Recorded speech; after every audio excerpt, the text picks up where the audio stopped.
went from the bonnet, found face down on the floor. 2, 3. Paediatric trauma It's call. a stabbing quadrant. 25 feet from a ladder onto his back. He's really unwell, and I think anaesthetics need to see him before he goes to theatre. Daphne? Daphne? How is everybody then? Chilling? King's A&E, how can I help? King's College Hospital, London. I got stabbed. I know, it's annoying. My head. One of the busiest A&E departments in the world. I want top to toe, head, chest, abdomen. A place where love,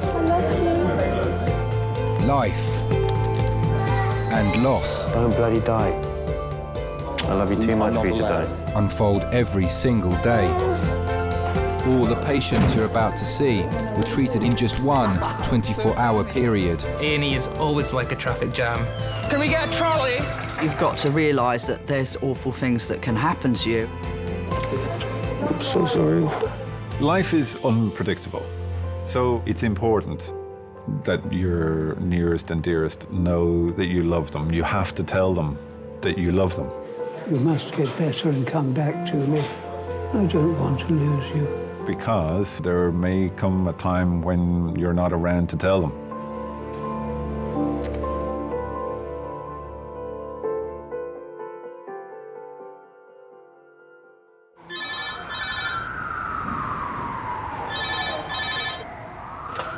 King's A&E. 59 male.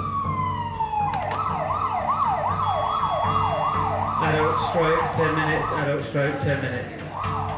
King's is a specialist stroke centre, one of only 8 in London. Stroke registrar? That's right, yeah. Each year, King's treats around 1,300 stroke patients. I'm now aware.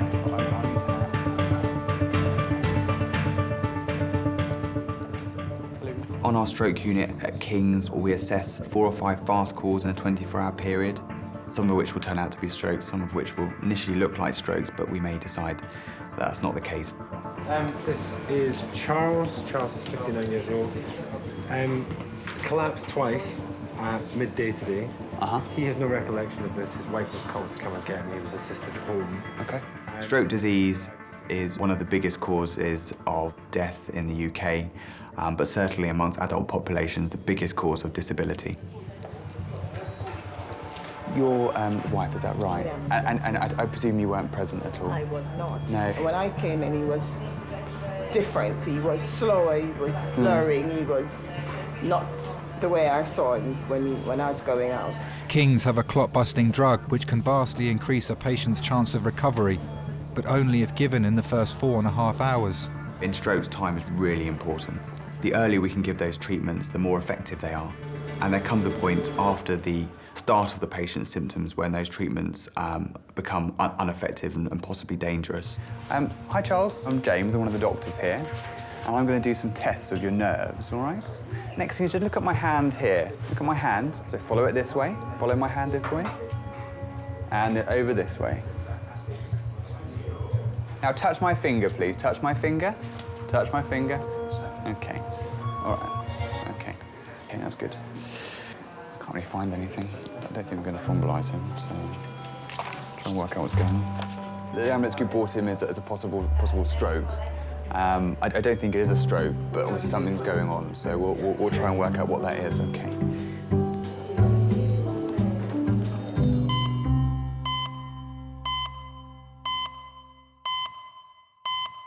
Hello, Renmore, it's Claire.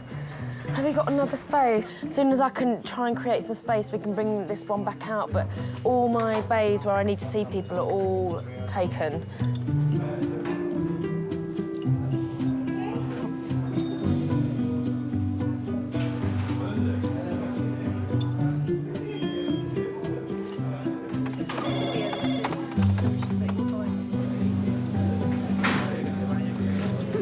Once when we were about 15, we were at Pizza Hut and we really fancied this guy on like another table. So we wrote our numbers on a napkin and asked the waitress to give it to him. She gave it to the wrong person. How old are you? Was it at the same table or? No. Hello, it's Claire. Have you got a bed?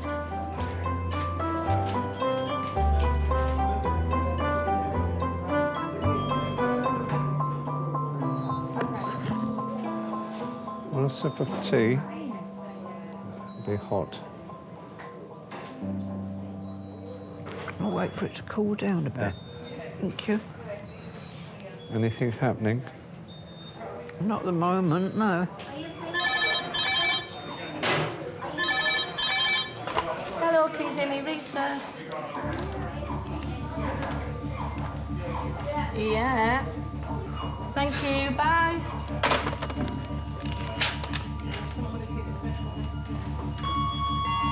Adult medical 3 minutes, that's adult medical 3 minutes.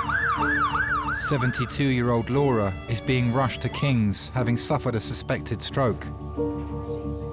Her husband Camillo is driving in behind.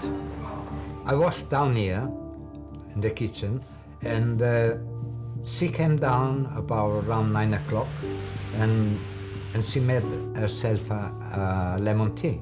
That normally I always take the lemon tea up to the bedroom. She went back upstairs to bed. After 10 minutes, I went upstairs to get ready to go out. I saw her standing in the bedroom, and I said to her, "Are you okay?" And she couldn't talk.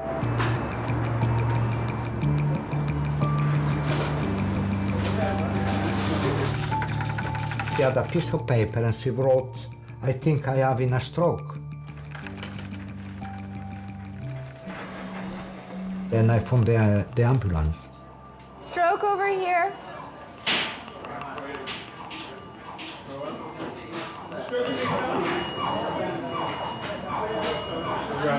This is 72-year-old Laura. At 9:50 this morning, she's had sudden onset of slurred speech. Heartbreak. Hello, it's Laura, right? I'm Fiona, I'm one of the nurses. So your speech gone? Yeah. Yeah?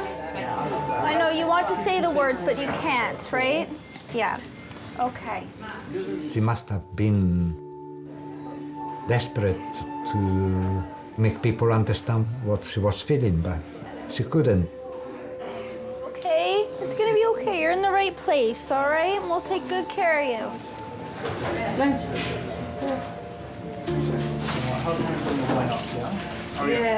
Yeah, is that what you were trying to say, your husband? Yeah. Okay, okay. Once he gets here, we'll let him know where you are, okay? And he can come. Yeah. Jenny, I'm one of the new village doctors. Hi. How are you?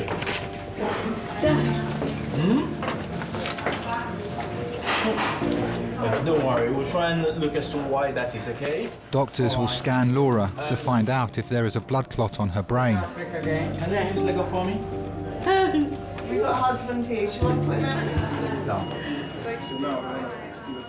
It was terrible. You see somebody that they cannot talk things like that, you think always are the worst. Sorry.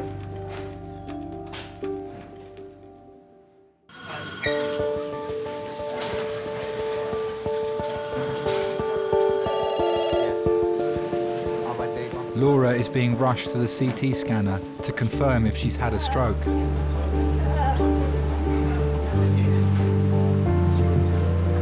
Watch the cord there. Thank you. Everybody ready?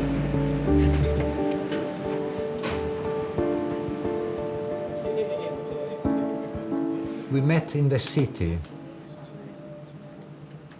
She used to work in a bar, a wine bar. And I used to work in a snack bar, to work for the same boss. So I went there to see the boss, and I saw Laura at the door on the way home.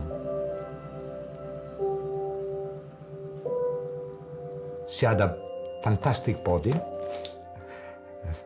good shape, you know, like men like. And so I said to her, "Where are you going?" And she said to me, "I'm going home." So I said, "I give you a lift." I said, "With the bus, because I haven't got a car." And she thought I was a bit simple, and she went. A couple of years after, we got married. She was about 31. She was divorced. She had one daughter, Gabriela, or Gabi.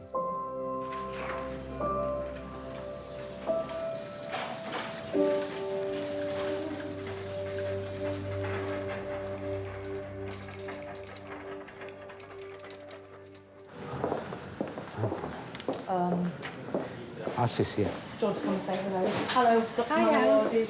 Stroke doctor. It's okay, don't get upset. Oh, because she's so... Okay, let me just take you out.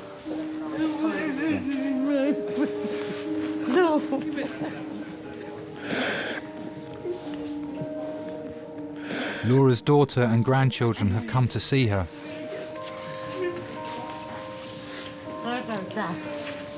Hello, darling.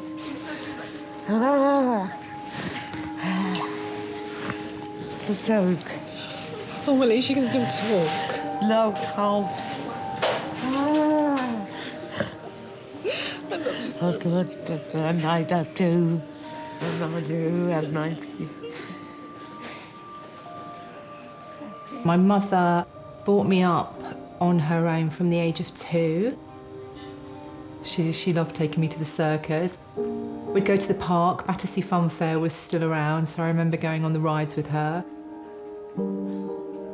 Trips to Brighton in the evening for some obscure reason. She'd always bundle me into the car and we'd go down and get fish and chips from Brighton.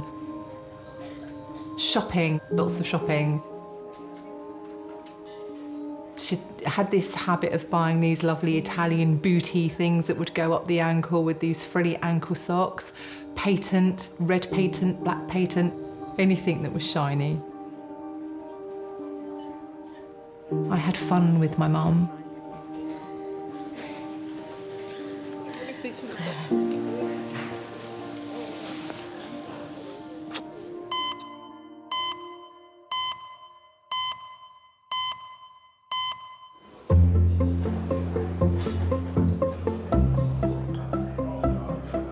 'Have you guys seen Django Unchained? No. I really want to see it. Timber went to go and see it. We should try and... Thursday. Is it still in the cinemas? Yeah. We should try and go. There's a really good song on the soundtrack. It's just been in my head all morning. It's really good. My dad saw it and said it was like every other word was like not a nice word. Really? Yeah. Where did you have to go for the tea? Round to the main entrance. Oh. You know, that cafe just inside. Oh, yeah. By the blood place. Yeah.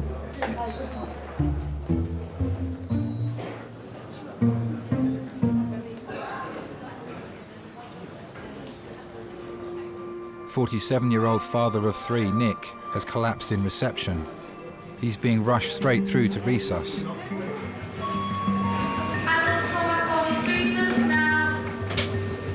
Nick is the national BMX champion in the over 40s category. He's fallen 20 feet off his bike while performing a stunt during training.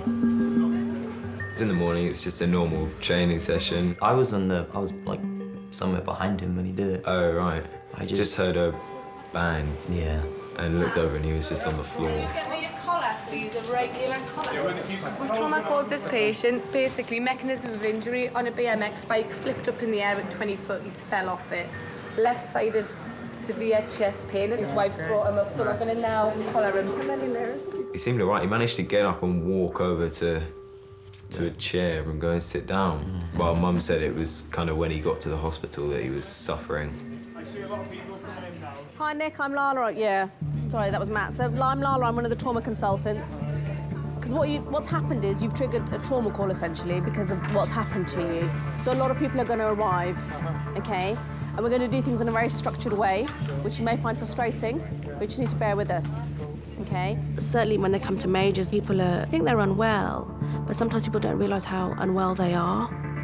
When you're ready, we're going to need to get you to lie down, essentially. Do you need any painkillers, Nick? Okay. You haven't had anything yet, have you? No, nothing. You have to be a bit careful of your mindset because you sometimes presume if somebody's walked in, and certainly for staff around you, that they're probably going to be better off than someone who's kind of come in collared and boarded. And you have to be careful not to presume too much, really. Slowly lower yourself down. Sometimes the injury doesn't look as bad on the outside as it does on the inside. So okay now.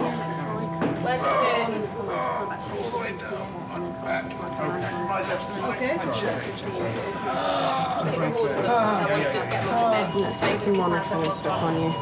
Sorry, Nick. What's wrong with breathing, Nick? Yeah. When it was first half an hour, it was gurgling. I started BMXing in 1979. My brother and I were on holiday with my parents in Cornwall, and we walked into a Halfords bike shop. There were these amazing bikes that we'd never seen anything like. We used to thrash our old choppers and grifters around the woods, and then all of a sudden there was these purpose-built bikes from America. And they had a little magazine, a sales magazine that went with it, and we took them and they became our Bibles. So from August to December, when Christmas came round, that's all we did. We just talked about this bicycle motocross. And our parents bought us bikes for that 1979 Christmas. Okay. And what happened? Did you get up by yourself or somebody help you up? Or? I couldn't get up for about 10 minutes. Okay. And I felt very sick. Okay. And dizzy. Okay. And I couldn't breathe, I'd winded myself. So. Okay. BMXing, superb feeling. There was a game we used to play when we were kids, which was the Star Wars video game. And there's that thing where you hear that voice in your head and it says, use the Force, Luke, and he's going down the tunnel. And you get this kind of peripheral tunnel vision. That's what it's like. You're kind of in a zone and your peripheral vision is taking over control and you're just going for it, 150%, just absolutely charging and racing against other guys. That carried on until about 1986 when I went to do my degree. And went back to BMXing about 6 years ago when my two sons got really interested in it. Okay, so the way it works is the lovely Neha is going to put a line into your arm and we're going to do some bloods. Yeah. I'm going to get some paracetamol into that drip, but we'll also give you some morphine just to keep you ticking over, all right? Yeah.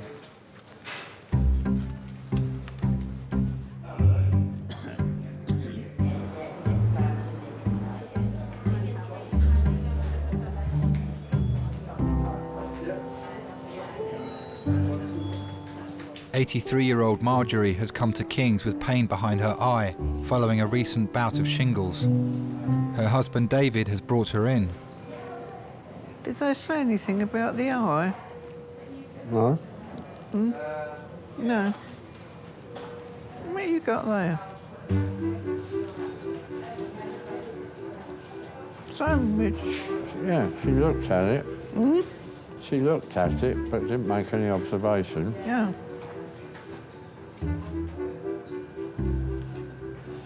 They're sure it's nerve. Hmm? They're sure it's this nerve group that's causing the pain. The what? Nerve group. Nerve group. I was in the Air Force when we met. I was on leave. I'd just come back from Malaya.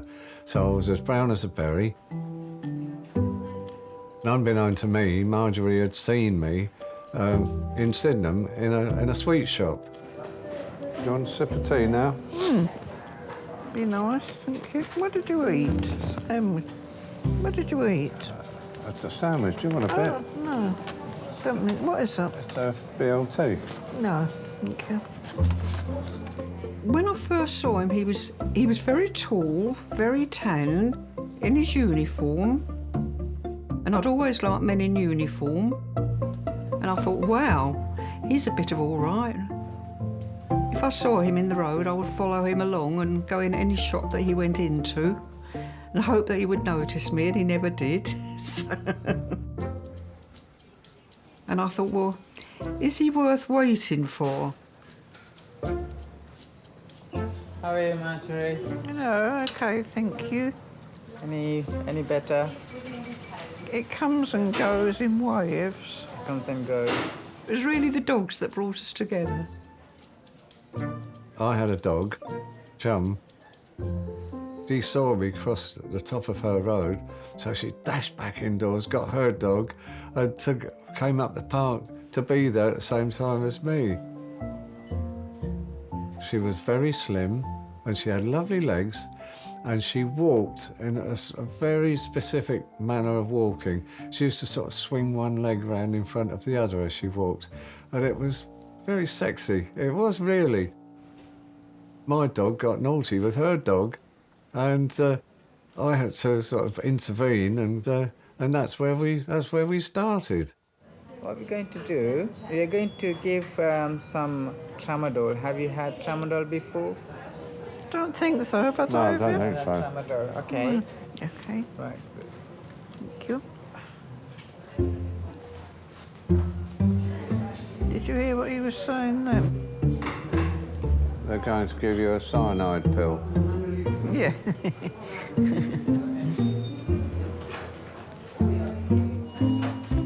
Patience, isn't it?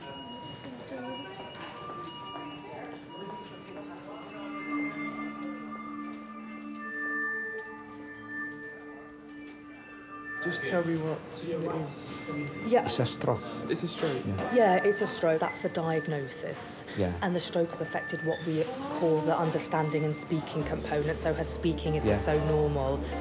It's difficult. It's difficult. Laura's CT scan has revealed a blood clot on her brain. A small stroke. To reduce the risk of permanent brain damage, the stroke doctor is giving Laura's family the option of administering a clot-busting drug. When somebody comes in so early on from the onset of a stroke, we have the ability to give a clot-busting drug. People who get it, compared to who don't, have far less disability a few months down the line. The disadvantage is the risks of bleeding. So although it's good to break down the clot, in this world you almost can't have something for nothing. The risks of bleeding are lower than the benefit. The risks of bleeding are around about a few percent. And low.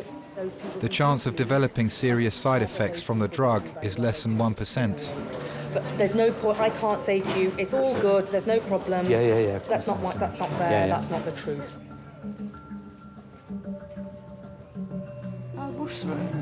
We only use one type of clot-busting drug, one type of thrombolysis drug at the moment.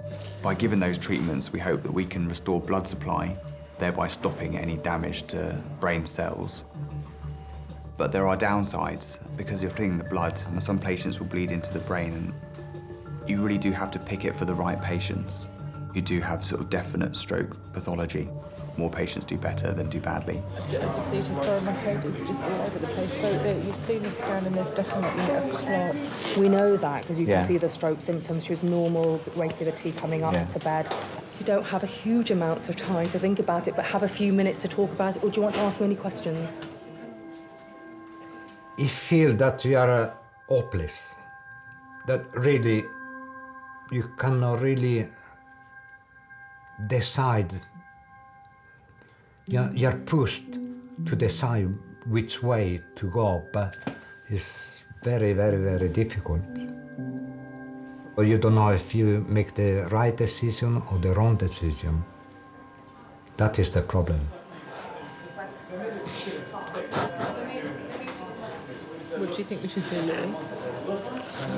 What's the first option? Nothing in a speech stays like that. Okay. Or the clot-busting drug.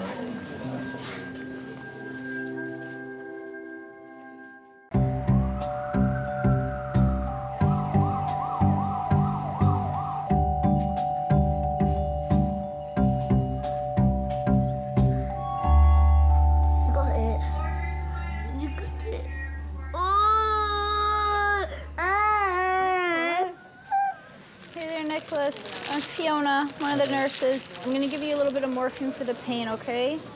So we have 46-year-old national BMX champion who's basically gone on his bike, about 20 foot into the air, has gone over the handlebars, landed on his back, on his head and his back, essentially, complaining of neck, back, pain on scene and a bit of chest pain. Was winded, said he couldn't breathe, so his wife scooped him and brought him up. So should we call his other half in at some point? Nick, what's your other half called? Maya? Yeah, he's not what you'd expect of a 47-year-old man. Yeah, he going 30 miles an hour on a kid's bike. Yeah. Around a dirt track. How does it feel to be like the oldest teenager in town? I love it. I love it. I love riding my bike around the street and have other people kind of, whoa, what's he doing on a bike that kids should be riding? Hi, I'm Maya. Hi, I'm Lara, one of the trauma consultants. Hi.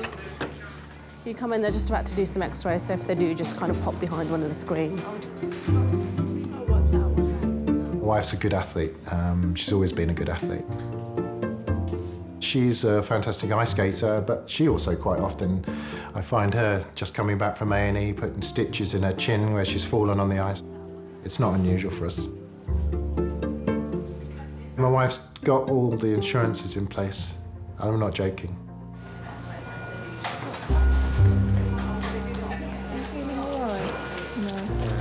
Hurting everywhere. She's given some morphine, so it's a little bit better. Are you still hurting everywhere, or is it somewhere specific? It's really just like ribs, chest.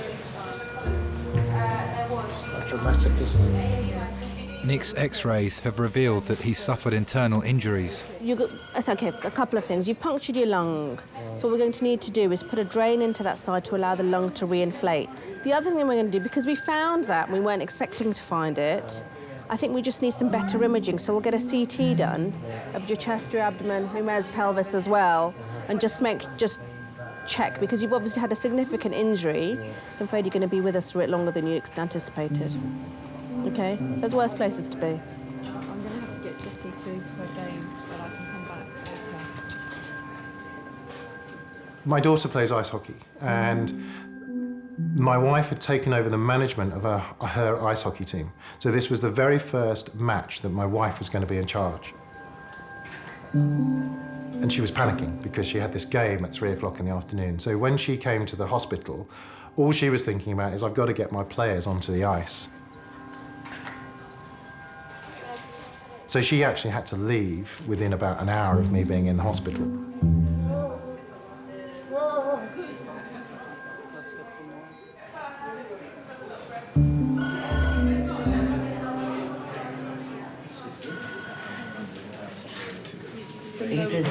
Blood clots. Yeah. Yeah. If you don't have the medication, The speech is your on. speech could stay like that. No. You don't want it to stay like that. No.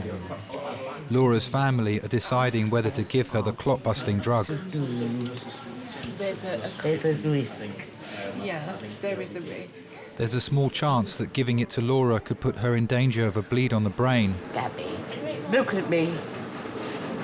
I've had such a good life. It's not, my God. I have She's had not dying. What? such a good life. You're fine. Don't cry. Please don't cry. Gabby. I'm not going anywhere. I'm not going anywhere. Do you have a... Should we just... Yeah. Do you have any thoughts about what I've said? Because we need to crack on because time is of Yeah, essence. that... I just think she looks fine. Would the speech not get better without? It's got more chance with it. So what do you think, Gabby? We agree for the medicine, no? Gabby. Yeah, but Gabby. you have to... No risk. Eh? No risk. No risk. I don't want any risk. You don't want any risk? No, I don't want any risk. Even if the benefits were more than the risks. That would be up to my daughter. Not up to both of them. Both of together. them. Yeah. Yes. Before asking her family to make the final decision, a doctor will reassess Laura to see if there's been a change to her condition. If you can hear and understand me, close your eyes. Put your left thumb on your right ear and relax. Point to somebody related to you. What is this? A hand. Close eyes tight, tight, tight. Open quickly. Show teeth. Open mouth. Stick tongue. Relax. So there's been a significant improvement. Oh, yeah. And so just speaking about you. The speaking is better. Yeah. Not perfect. No, you can see that. No. But we keep you in hospital still. We keep an eye on you. Yeah. We'll just every half an hour we'll check you Yeah. to make sure that. Remember, I was talking about the clot busting drug for 4.5 Yeah, hours. If it stays like this, it gets better. Great. If in the next few hours problems again, we'll have to rethink. Okay. Yeah, about the drug. Yeah. Yeah. I think that's right. That's the right thing to do. Despite a slight improvement, doctors will monitor Laura closely on the specialist stroke unit, as she's at risk of further strokes.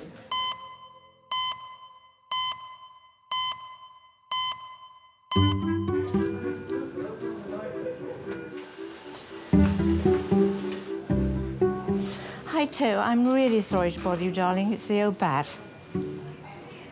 Are you okay? I'm down at King's. I've got a bit of a fluttery ticker. No, well, it's okay, and they're being absolutely brilliant. And I don't want you to go into panic, but what I would like you to do, I just wondered if you could go up sometime at about 11-ish, 10-ish, and let Chulu out.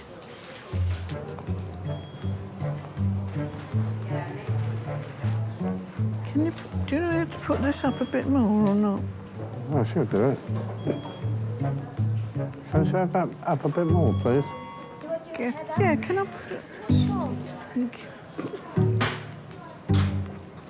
Where do you originate from? Philippines. Philippines. Oh, I thought you might be Indonesian. Anyway, you're all lovely girls. You do great work over here, don't you? There's a lot of you. Thank you. Well done. Nick has had a chest drain inserted to re-inflate his punctured lung and will be sent for a CT scan to check for other injuries. Grace had to go get her kids, didn't she?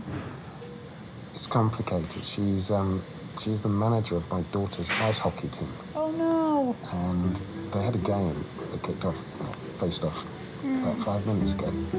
So she had to be there, otherwise the game would be cancelled and people were going from a long way. So, yeah, it's complicated. So she's done that. She's gone to the game, so not a lot she can do sitting Yeah. What age is your daughter? She's 12. 12? Is she quite good at hockey then? She's very good. Yeah? My little son plays as well. It's the first introduction I've had to it. It's really good. Mm-hmm. In fact, I should have been taking my son to a game with Alexandra Palace this evening. Oh, no. I won't be there. Aww. Can you tell me what it means to you to have a dad that's a BMX champion? It puts pressure on us. Yeah, it's both an inspiration and a pressure, definitely, yeah. Oh, it's one of the sons of Nick Priest. They never say anything This is like going to that. be good. No, they never say anything like that. What are you on about? No, they don't say stuff like that.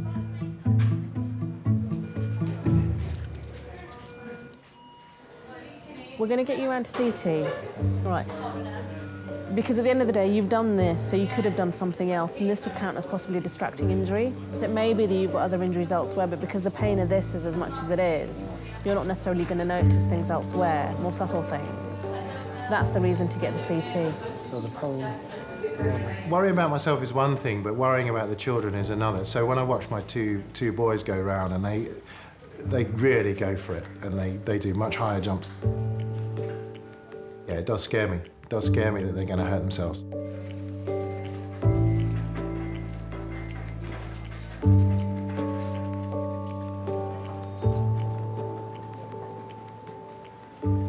I wasn't happy with my upbringing. I used to love to go to school, hate to come home. I wasn't allowed to play with the boys. And there's nothing I like better than knocking a bit of wood together with a couple of nails and get hold of a knife and try and carve a shape or something like that.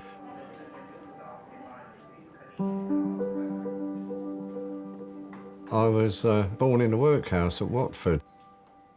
My mother put me up for fostering, and finally she'd put me up for adoption.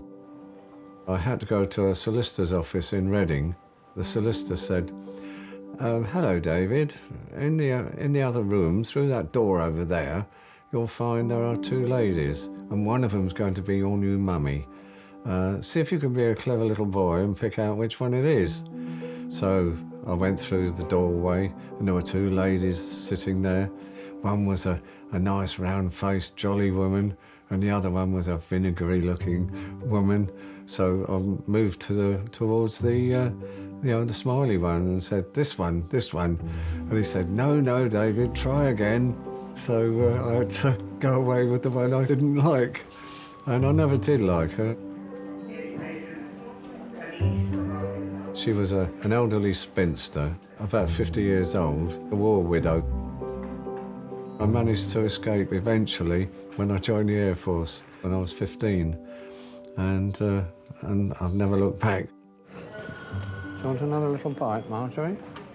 No. I really feel that when I married her, that's when my family life began.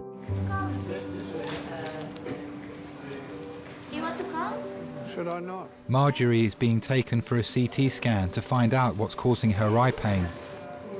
You've been here as long as us, haven't you? I was going to say, is it your wife who's here? Yeah, she's had shingles on her, around her eye. Horrid, yeah. And she's got pain that she can't tolerate. Yeah. And she's had a cyst removed from the same place. And she's had one thing after another. Yeah. And this is the icing on the cake, isn't it? And they're just going to give her a CT scan on her head to make sure everything's all right. Oh, dear. Poor old thing. Well, anyway, I hope they sort you out. Well, we shall hang on. Yeah. You look all right. No, well, it's what everybody says. It's just the beat's gone. Have one of these. Oh, you've got a pacemaker? Yeah. Brilliant, they are. He's got a pacemaker. But this is the thing that worries me. He goes down the road to get the paper, and I think he chats to absolutely everybody in Sydenham. And when he's not back, I really do worry about him. How long have you had it? 7.5 years. Yeah. Yeah, they're brilliant. They take 15 minutes to fit. Yeah. And everything's lovely after that. New man. Okay. Yeah, good luck anyway. Nice to chat. And you. He thinks I'm a bit cross because he's been gone for a long time, but actually I'm really quite worried about him. Could you ever imagine your life without David? Oh, don't. Oh, no, don't think about it. I just can't imagine it, no.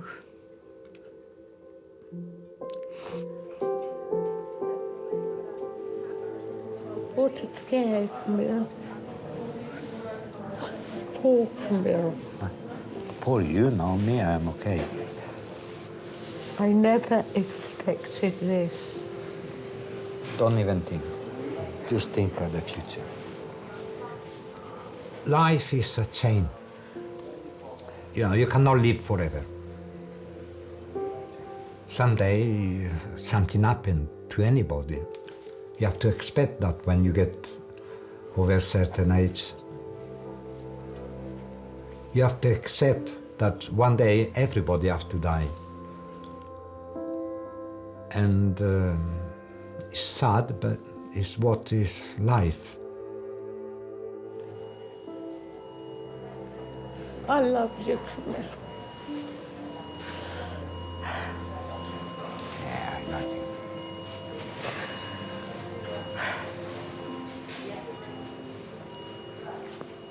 A stroke is a warning for better look after yourself and to enjoy together life until long as possible and then go. Camille? Yeah, somewhat.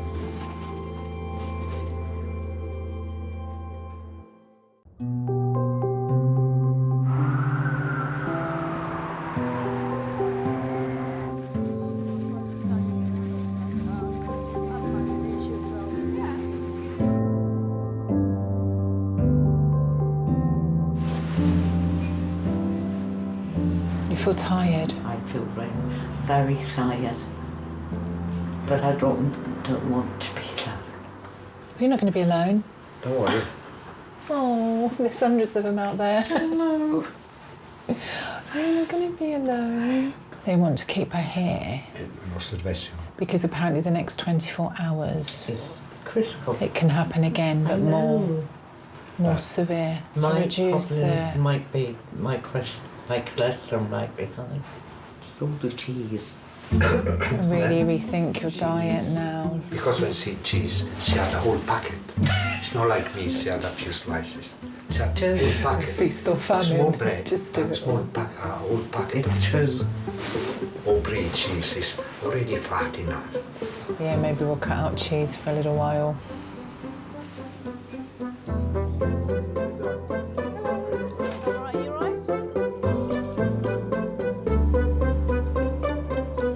Nick is back from his CT scan. Nick, they're still looking at your scans. Okay, at the moment you've got quite a lot of rib fractures on the left side. 4th and then 8th through to 11th, essentially. Okay, so 8, 9, 10, 11. They are still looking at the rest of it. Okay, so they need to kind of just make sure that the rest of you is okay as well. And if it was a wheelchair, then I'd have to do something like wheelchair rugby or wheelchair basketball. I couldn't stay still. There are some amazing things, actually, that you can do without being able to cycle. I was watching a guy the other day who was using a hand crank bicycle. Phenomenal, absolutely amazing. We will admit you probably to our acute surgical ward if we don't find anything else. And I think the big challenge really is going to be your pain control. Yeah? Any questions for me at the moment? You just have to sit tight, I'm afraid, until we've got the scan results back before we can get you out of here. Yeah? Okay. I very much live for the day kind of person anyway, so I could get run over by a bus tomorrow. So go out there and have as much fun as you can have.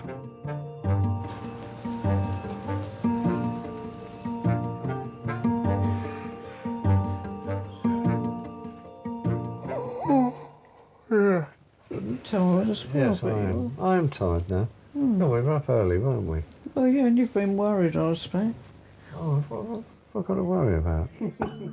Doctors have ruled out any serious causes for Marjorie's eye pain. She'll be given pain relief and is being kept in hospital for observation. Do you feel all right, do you? Oh, yeah.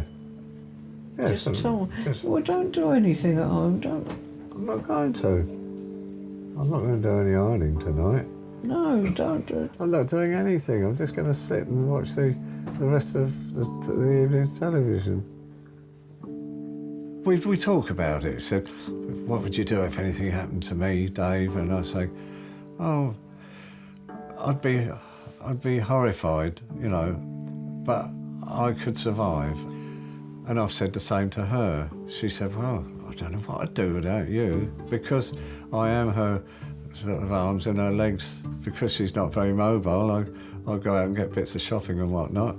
And so we've been practicing buying stuff on the internet and various ways around. You know, we've got some plans afoot. But they've said all that has gone. Oh yeah, I know you're not in a. And I think that's you're not in an infectious state now, but you know, I think that's the contagious just to be on the safe side. But we said we're going to go together. You know, if one of us goes, then the other one will follow suit.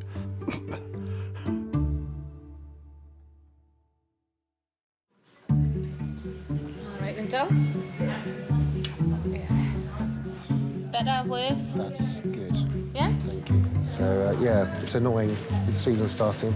Defending my crown again. I'll only be out for a month or so.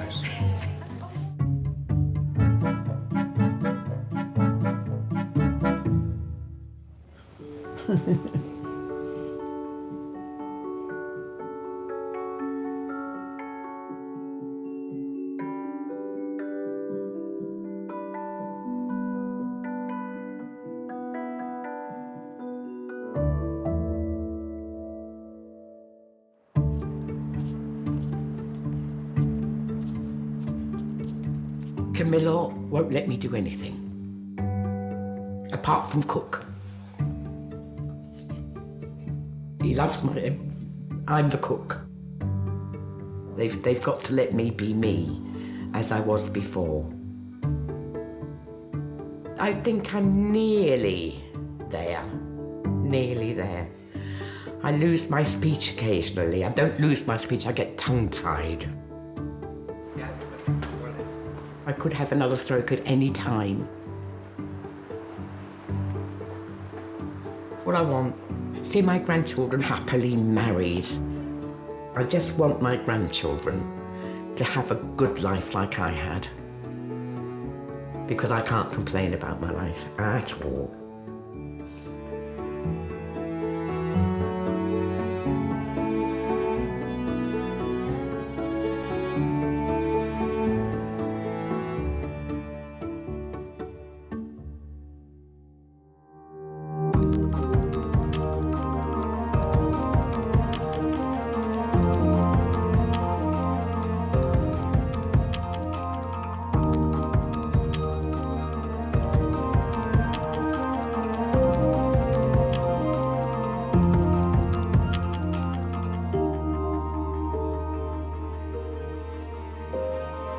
you.